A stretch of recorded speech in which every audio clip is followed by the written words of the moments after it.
महाभारत काल में एक से बढ़कर एक योद्धा हुए थे, लेकिन महारथी कर्ण और बर्बरीक जैसा कोई नहीं हुआ। और महाभारत काल में कई युद्ध हुए, लेकिन एक युद्ध ऐसा भी था जिन्हें बहुत कम लोग जानते हैं। एक ऐसा ही भयंकर युद्ध कर्ण और बर्बरीक के बीच हुआ था, जिसके बारे में शायद ही कोई जानता होगा।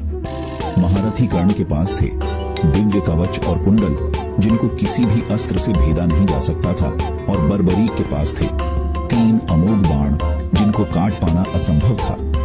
दोनों ही बहुत शक्तिशाली थे। महारथी कर्ण के कवच और कुंडल को देख देवता और राक्षस भी आश्चर्यचकित हो जाते थे।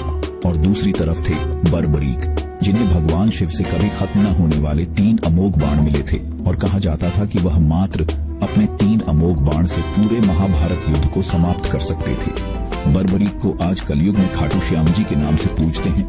तो आखिर ऐसा क्या हुआ था जिसके कारण बर्बरीक और महारथी कर्ण के बीच युद्ध हुआ था, और कौन जीता था इस युद्ध में? जानने के लिए वीडियो को पूरा देखिए। दोस्तों, यह बात उस समय की है जब पांडव अपने अज्ञातवास में थे और जगह जगह कौरवों से छुपकर रह रहे थे। तब भगवान श्री कृष्ण अर्जुन के साथ घटोत्कच के पास होने वाले महाभारत युद्ध का प्रस्ताव लेकर जा रहे थे, और कौरवों का गुप्तचर उन्हें देख लेता है, और ये बात जाकर वो दुर्योधन को बता देता है। तब दुर्योधन कर्ण और अपनी सेना के कुछ सैनिकों के साथ पांडवों के अज्ञातवास को भंग करने के लिए घटोत्कच की गुफा की तरफ चल पड़ते हैं। जब दुर्योधन गुफा तक पहुंचते हैं, तब अपने सैनिकों के साथ गुफा की चारों तरफ से घेराबंदी कर देते हैं। लेकिन भगवान श्री कृष्ण जी पहले से ही यह बात समझ जाते हैं, और वह अर्जुन को बताते हैं कि दुर्योधन गुफा के बाहर आया है तुम्हारा अज्ञातवास भंग करने। यह बात सुनकर अर्जुन गुफा से बाहर जाने की बात करते हैं, लेकिन भगवान श्री कृष्ण जी अर्जुन को रोकते हैं और कहते हैं, नहीं पार्थ, यह उपयुक्त समय नहीं है। तुम अज्ञातवास भोग कर रहे हो, और वह सब लोग तुम्हारे लिए ही आए हैं। ये सब देखकर पास में खड़े बर्बरीक कहते हैं, हे प्रभु, मैं महारथी कर्ण को रोक दूंगा, या तो शांति से या तो दुबंध से। इस पर भगवान श्री कृष्ण जी कहते हैं कि आपको पता है महारथी कर्ण कितने ज्यादा शक्तिशाली है, और उन्हें रोकना इतना भी आसान नहीं है। इस पर बर्बरीक कहते हैं, हे गोविंद, आपको शायद मेरी शक्ति का अंदाजा नहीं है। ये कहकर बर्बरीक गुफा के बाहर आ जाते हैं, और दुर्योधन और कर्ण को प्रणाम करके बोलते हैं, बताइए कैसे आना हुआ ताताश्री। ये सुनकर दुर्योधन कहते हैं, बालक, हमें तुम्हारी गुफा के अंदर जाना है, और हम किसी को ढूंढ रहे हैं। इस पर बर्बरीक कहते हैं, मुझे क्षमा कीजिए, इस समय आप भीतर नहीं जा सकते। तभी दुर्योधन कहते हैं, बालक, तुम शायद हमारी शक्तियों से परिचित नहीं हो, इसलिए हमें रोक रहे हो।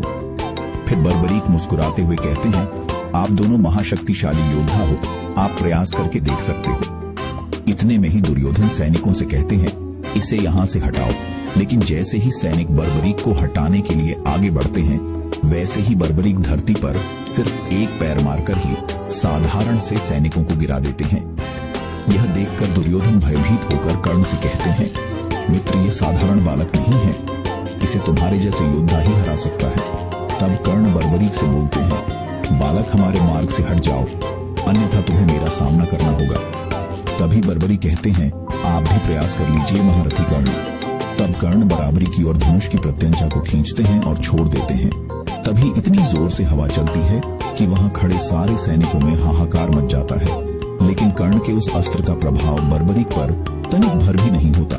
तभी बर्बरीक भी अपने धनुष की प्रत्यंचा खींचते हैं और छोड़ते हैं, और उस अस्त्र से दुर्योधन घायल होकर नीचे गिर जाते हैं। यह देखकर बर्बरीक हंसने लगते हैं और कहते हैं, आप ठीक तो है ताताश्री। इससे दुर्योधन को बहुत गुस्सा आता है, और वे कर्ण को बोलते हैं, इस बालक को यम के पास पहुंचा दो। तब कर्ण बर्बरीक पर वरुणास्त्र चला देते हैं, और बदले में बर्बरीक अग्नि अस्त्र चला देते हैं।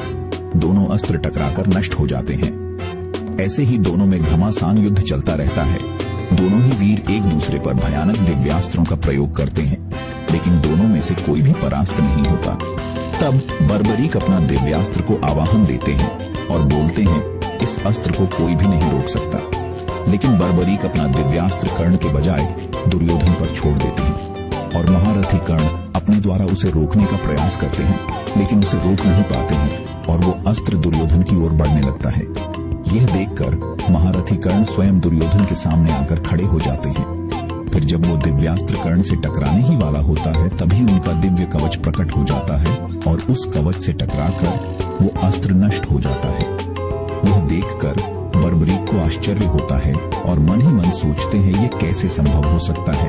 इस दिव्य अस्त्र को तो केवल इंद्र का वज्र ही रोक सकता था। तब दुर्योधन कहते हैं यह भगवान सूर्य की अभेद अमृत से निर्मित दिव्य कवच है। इसे तीनों लोकों में कोई भी योद्धा तोड़ नहीं सकता। तुम्हारा हर प्रयास विफल हो जाएगा। ये तुम्हारे बस की बात नहीं बालक। तब बर्बरी क्रोध में आकर भगवान शिव का स्मरण करके एक साथ अपने तीनों अमोघ शक्तिशाली बाण छोड़ने जाते हैं। इतने में ही वहां पर भगवान श्री कृष्ण आ जाते हैं और वो बर्बरीक से कहते हैं, पुत्र तुम इनके मार्ग से हट जाओ और जो भी भ्राता दुर्योधन देखना चाहते हैं उन्हें देखने दो। तब दुर्योधन और कर्ण अंदर जाते हैं, लेकिन वहां पर उन्हें कोई भी नहीं मिलता, क्योंकि भगवान श्री कृष्ण ने अर्जुन को अपनी माया से अदृश्य कर दिया था। दोस्तों, आप क्या